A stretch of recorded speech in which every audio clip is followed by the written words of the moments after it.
акыркы инстанцияда абдан жакшы маанай менен келгенбиз.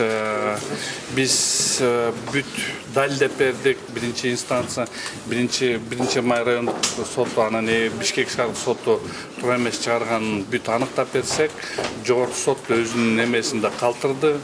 Күчүндө бир гана амнистия жагынан мунапыс жөнүндө 14-жылдын мунапысы бул ишке туура эмес кабылганыптыр, бирок 11-жылкын мунапысы толугу менен колдонуптур да. Ошон үчүн булар именно амнистия жагынан эле изменение кылды. Эми жогорку сот түшүнүктүү болуп калды баарыбызга. Бул заказной иш экенин баарыбыз түшүнүп атабыз.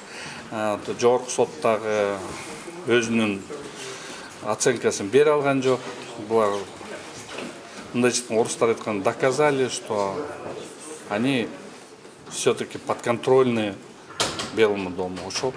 Эми мындан ары азыр дагы кичине азыр документтерди дагы бир караштырабыз. Караштырып туруп, ошолордун баарын караштырып, балкимдер жаңы жагдай издегенин аракетин кылабыз. Андан тышкары мировой сотторго да кайрылабыз, Европага кайрылабыз. Көп дагы бар эмелер, ошолор менен кайрылып дагы Эмирбек Черкешев менен Чотоновдун күнөөсүздүгүн далилдегенин аракетин кылабыз.